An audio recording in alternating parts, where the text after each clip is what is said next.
Welcome to Pinnacle online coaching classes. Today we will be talking about the revolt of 1857 in this video lecture. First and foremost, let us talk about what exactly is the revolt of 1857. The East India Company was formed in the year 1600 and they came to India as traders during the period of Jahangir. They took permission from Jahangir and set up factories at Surat and many other places later after that. Now the Britishers slowly and gradually expanded in India their expansionist policies and their administrative innovations. By these they controlled major portions of India.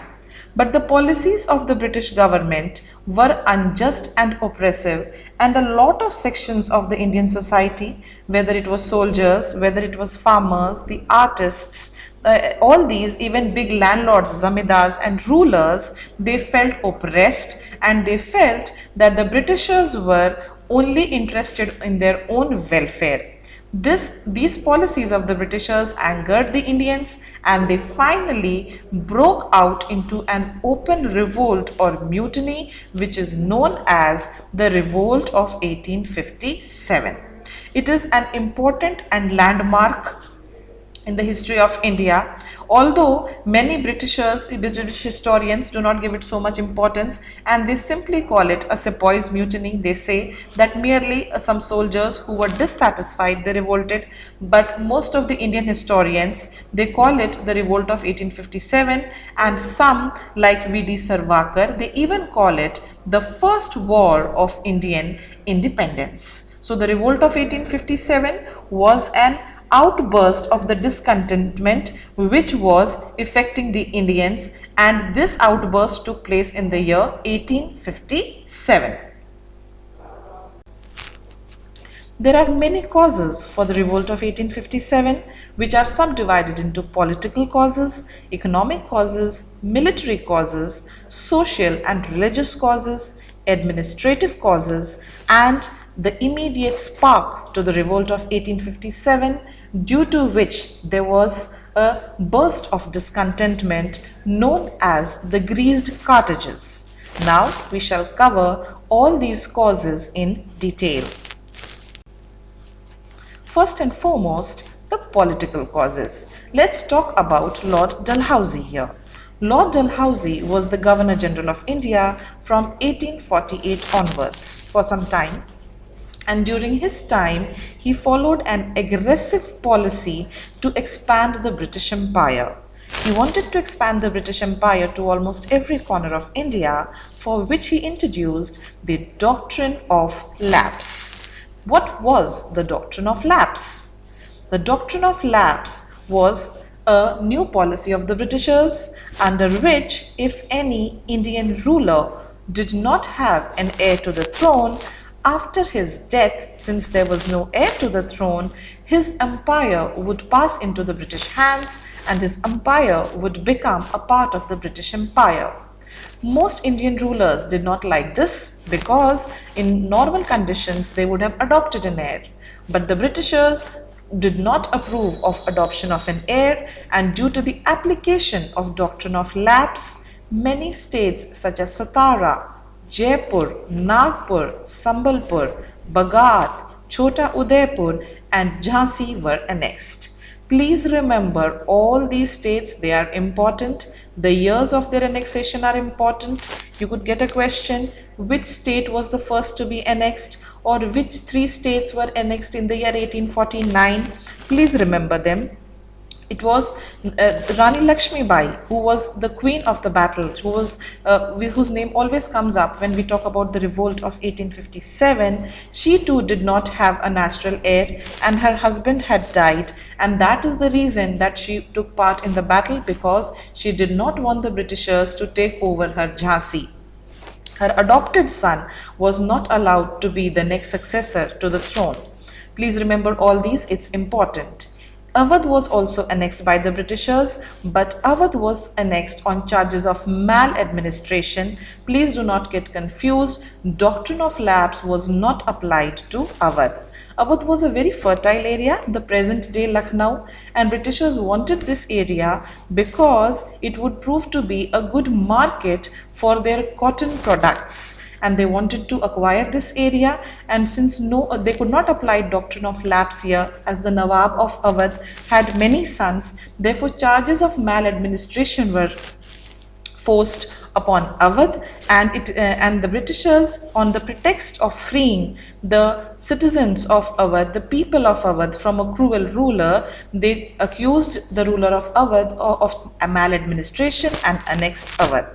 Besides, the house of the Mughals was also humbled. Lord Canning very clearly stated that the next prince on succession would have to give up his regal title and even the ancestral Mughal palace, in addition to renunciations agreed upon by Prince Fakhruddin. Let's cover the economic causes. These were the main causes. Most of the Indians were dissatisfied with the British policies. Why were they dissatisfied?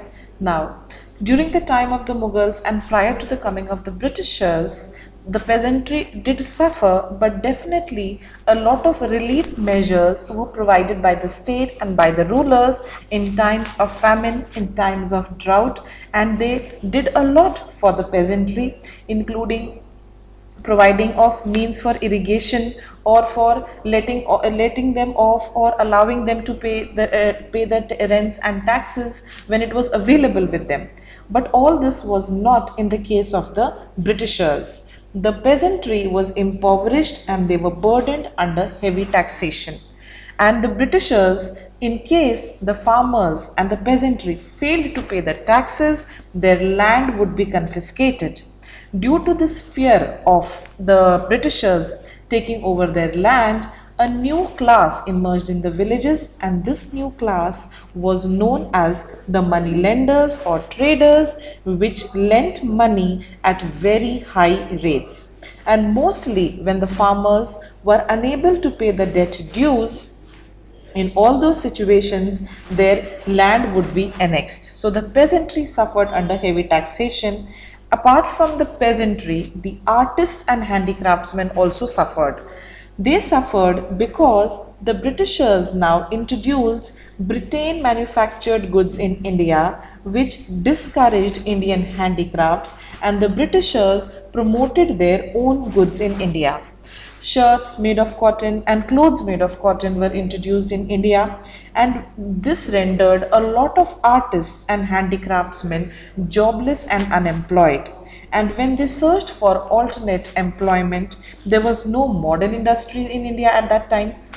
The Britishers did not do anything to encourage modern industries, and most of these artists, they were left with no other option but to take up agriculture, and agriculture was already overburdened. So most of the people were unemployed as well as dissatisfied. Socio and religious causes. Under socio and religious causes, the activities of the Christian missionaries play a very prominent role. The Christian missionaries were encouraged to convert people to Christianity, and besides that, these Christian missionaries, they interfered in the personal lives of the Indians. Besides, the Britishers did a lot for the improvement of the society, such as an act was passed in 1829 which abolished sati. The Britishers passed the Widow Remarriage Act in 1856, and they promoted and encouraged women's education. But the Indians did not like all these progressive ideas of the Britishers, and they thought that the Britishers were unnecessarily interfering in the personal lives of the Indians. The government's decision to tax mosques and temples' land greatly annoyed the Indians. The Religious Disabilities Act was passed in 1856, and as per this act, a convert to Christianity from Hinduism or Islam, he would inherit his ancestral property. Prior to this, if anybody converted or gave up being a Hindu, in such a situation, he would have no share in the ancestral property.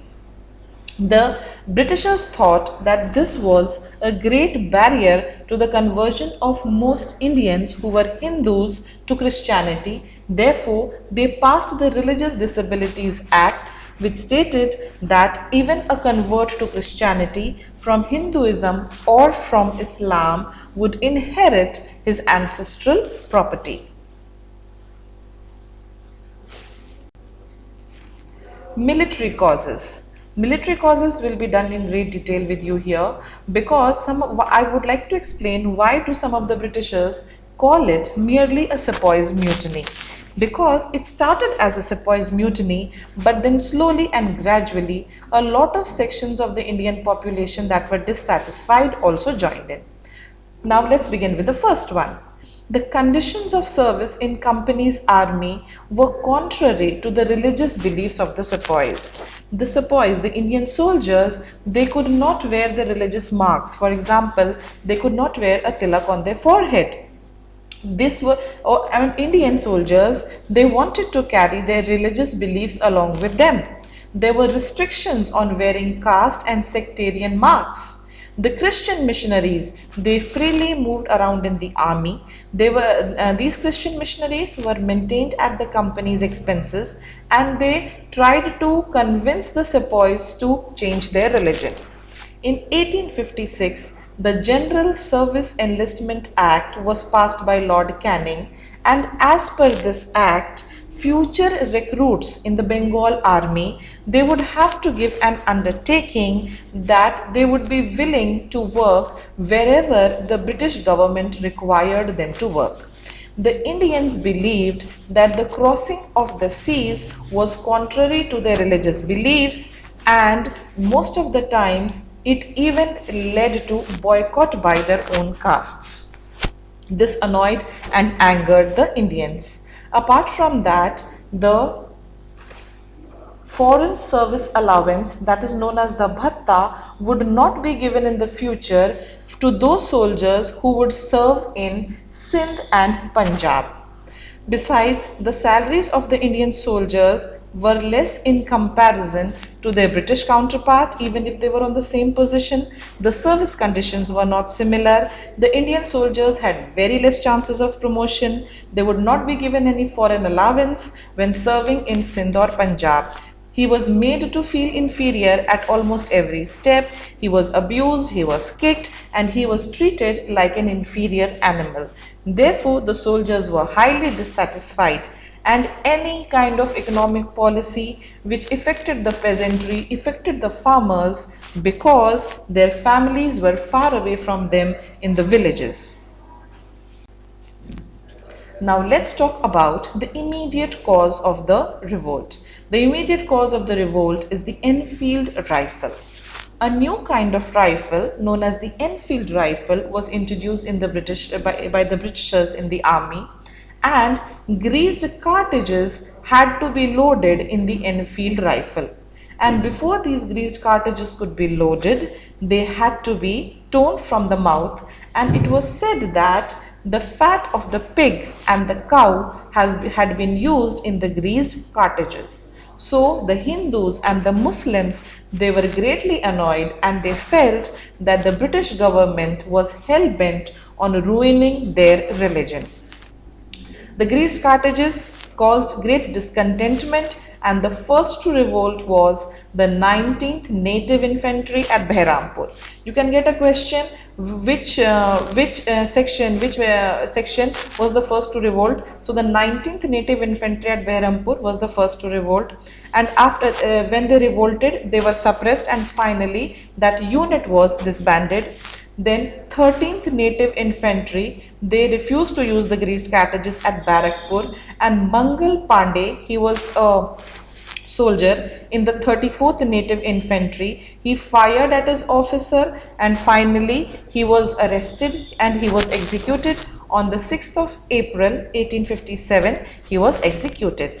The 7th Awadh Regiment, this unit also refused to use the greased cartridges. It was disbanded, and finally on the 3rd Native Cavalry at Meerut, they refused to use the greased cartridges, And when they refused to use the greased cartridges, this happened on 24th of April, when 90 men of the 3rd Native Cavalry, they refused to use the greased cartridges, and about 85 of them were sentenced to imprisonment, and quite a few of them were dismissed from their jobs.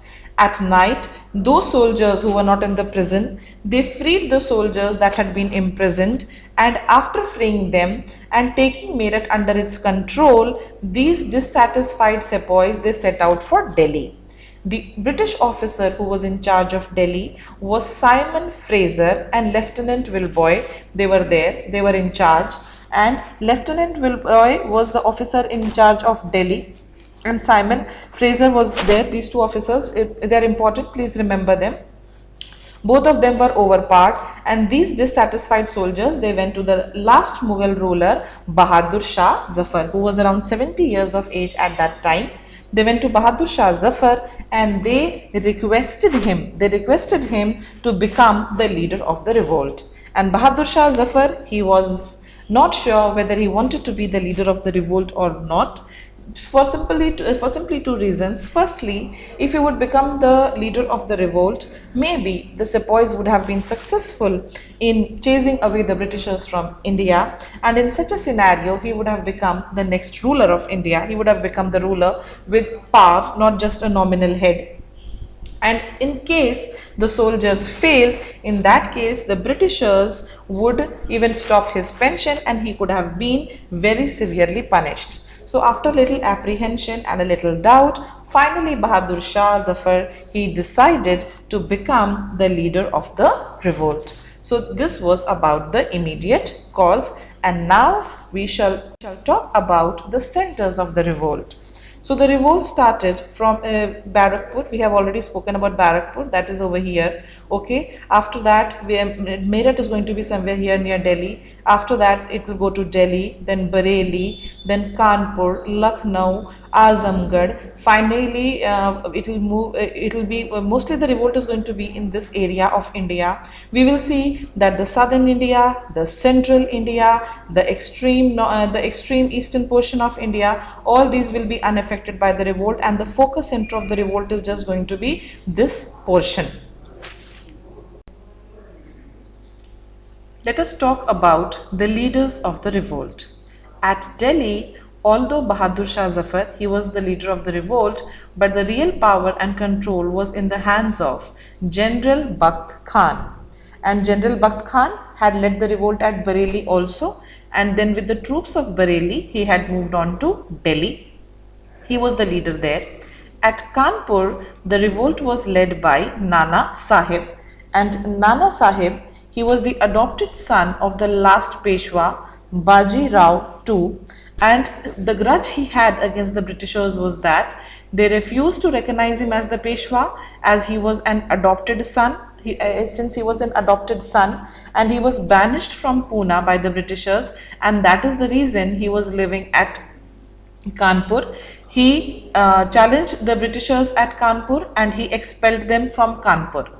Next, at Lucknow, Begum Hazrat Mahal, she was the wife of the deposed Nawab. She was the wife of the deposed Nawab, and her son's name was Birjis Qadir. They were the leaders of the revolt, and Birjis Qadir was proclaimed the Nawab, and a regular administration system was set up, and Hindus as well as Muslims were given important posts. At Bareilly, Khan Bahadur was the leader of the revolt, and at Bihar, Kuwar Singh was the leader of the revolt, and Kuwar Singh, he was a zamindar of Jagdishpur. He was the oldest leader of the revolt. He was in his 70s, and he had a personal grudge against the Britishers because they had deprived him of his estate.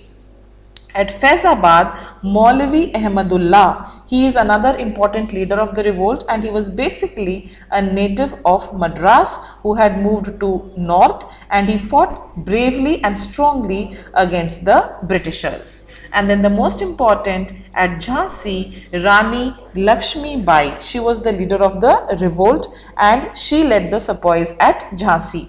Lord Dalhousie, as we have already talked about him, he had applied the doctrine of lapse to Jhansi, and he had annexed Jhansi because Rani Lakshmibai's, Queen Lakshmibai's husband Raja Gangadhar Rao had died, and they did not have a natural heir to the throne, and so the Queen Lakshmibai, she was compelled to take part in the revolt of 1857.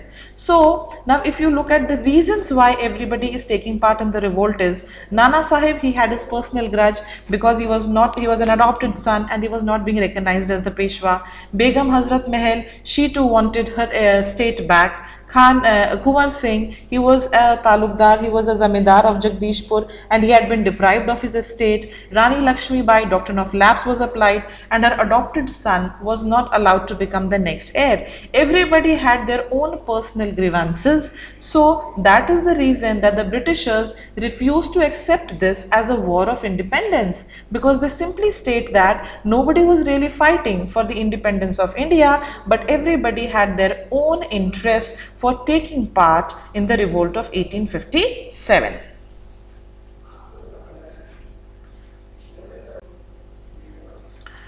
Initially, the sepoys and the Indians were successful, but later the revolt was suppressed by the Britishers. First and foremost, the nerve center of the revolt, Delhi, was captured. It was captured on 20th September 1857, and John Nicholson was the leader of the revolt. Bahadur Shah, he was taken as a prisoner, and the royal princes, they were all killed and butchered, and publicly by Lieutenant Hudson himself. And Bahadur Shah, he was exiled to Rangoon in the year 1862, and he died in Rangoon. So he is a Mughal whose tomb is not in India, it is outside India. At Kanpur, Sir Colin Campbell on 6 December 1857, they defeated Nana Sahib. Nana Sahib was defeated, and after that Nana Sahib had escaped to Nepal and nothing was heard about him. And Tatya Tope, who was a close associate of Nana Sahib, he was also arrested by the Britishers later while he was asleep and in the central forests of India, and information had been leaked about him to the Britishers. He was arrested and he was executed. At Jhansi, Queen Lakshmi Bai, she died fighting bravely on the battlefield, and Sir Hugh Rose, who was the man behind recapturing Jhansi after it had been after Rani Lakshmi, he was a person who had greatly praised the bravery of the Queen. By 1859, Kuwar Singh, Bakht Khan, Khan Bahadur Khan of Bareilly, and Maulvi Ahmadullah, most of them were dead, and Begum of Awadh, she fled to Nepal, and later nothing was heard about her. By the end of 1859, British had firmly re-established their authority on all those parts which had rebelled and revolted against the Britishers. Although the Britishers had to bring in a lot of men, a lot of weapons, additional arm, and a lot of money was spent, but the Britishers finally succeeded in re-establishing their authority over India. Let us analyze as to what are the causes for the failure of the revolt. First and foremost, as I had already shown you on the map, that it had a limited territorial spread. The southern India, the western India, the eastern India, they did not take part. Only areas around Delhi and most of the area of the United Provinces, that is United Province is the previous name of UP, they took part in the revolt. And besides, the Britishers were supported by big zamindars, the big zamindars, the talukdars of Awadh, money lenders and merchants. Because the big zamindars, the money lenders and merchants, they felt that the policies adopted by the Britishers were more in favor of them, and it was in their interest that the Britishers should continue to stay in India. So they gave their firm support to the Britishers, and the Britishers have even called them the breakwaters in the storm. The modern and educated people of India, they felt that the revolt was backward looking because they understood that the abolition of the sati, women's re-education, widow remarriage, all these are progressive ideas. And the modern and educated in India felt that the Britishers would help to modernize India because they themselves came from a country that was progressive. So they thought that the revolt was backward looking. Only 1/4 of the area and 1/10 of the population of India took part in the revolt, and even those people who took part, they were poorly equipped, there was no coordination, there were sudden outbreaks, there was a very weak central leadership. Bahadur Shah Zafar, although he was the leader, he was 70 years of age. He had a very weak personality, and the very center of the revolt, that is Bahadur Shah Zafar, he was weak. He was even apprehensive whether he should take part in the revolt at all, or he should just maintain a distance from it. Besides, a lot of nobles at that time and a lot of important dynasties and important rulers such as the Scindias of Gwalior, the Holkar of Indore, the Nizam of Hyderabad, the Raja of Jodhpur, Nawab of Bhopal, rulers of Patiala, Nabha, Jind and Kashmir, they gave and supported active help to the Britishers. They not only supplied men and arms, but any kind of help that the Britishers needed was provided by these rulers. Let us discuss about the nature of the revolt. As I already told you that the Britishers have called it a sepoys mutiny. They say that the sepoys were dissatisfied with the Enfield rifle and the greased cartridges, and that is the reason they broke out into a revolt. Another Indian historian, Dr. K. Datta, maintains that it was mainly a military outbreak. But when it broke out, then a lot of other sections of the society that were dissatisfied, they took advantage of the situation and then they joined in. V.D. Savarkar calls it the first war of Indian independence. Now, this is challenged by many historians. They simply say that it was not a war of Indian independence simply because everybody was fighting there for their own narrow selfish interests. Neither was it first because prior to this also many revolts had taken place. And neither was it Indian because the whole of India did not participate in it. As per Dr. S.N. Sen, it had begun as a fight for religion but ended as a war of independence. Why a fight for religion? Because it started with the Enfield rifle and greased cartridges, where the Hindus and the Muslim sepoys felt that their religion was in danger. And slowly we see that a lot of sections who had grudges against the Britishers, they participate in it, and it ended up becoming the War of Independence. Dr. R.C. Majumdar says it was neither the first, nor was it national, nor a war of independence. After the revolt of 1857, now let us take a look at what were the consequences.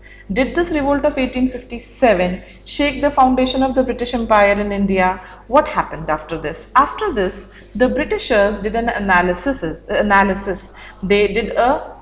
They wanted to exactly know what had gone wrong, why were the Indians so dissatisfied.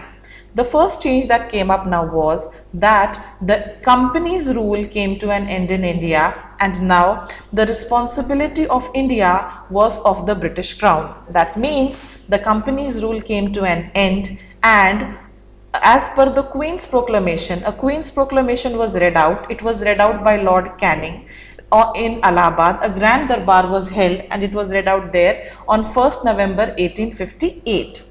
The doctrine of lapse had been a major cause for the revolt of 1857. The Indian rulers were assured that no more of their territories would be annexed, no more expansionist policies, and this was done so that in the future there would not be a sudden outbreak of expressions.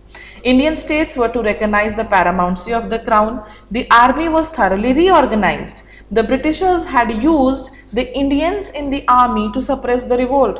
What would have happened had these Indians refused to cooperate? Had they said that we are not going to fire at our own brothers and sisters? So the army was thoroughly reorganized, and the Britishers now tried to maintain a ratio. For every 4 Indian soldiers, an Indian soldier, they tried to maintain 1 Indian soldier at least. The racial hatred and bitterness between the Indians and the Britishers deepened, and in future the Britishers will generally try to rule by divide and rule. Besides this, the direct responsibility of the crown Now it was the direct responsibility of the crown, and company's rule came to an end. The Governor General of India would now be known as the Viceroy of India, who would look after the affairs in India, and a member of the British Parliament would be known as the Secretary of State for India. The Viceroy in India would report to the Secretary of State for India, and the Secretary of State for India would keep the British government informed as to what was going on in India, because the British government, after the revolt of 1857, realized that they were unaware about the various things that were going on in India. So now it was the direct responsibility of the crown, and company's rule came to an end. And with that, we come to this end of this video lecture on the revolt of 1857. I wish you all the very best.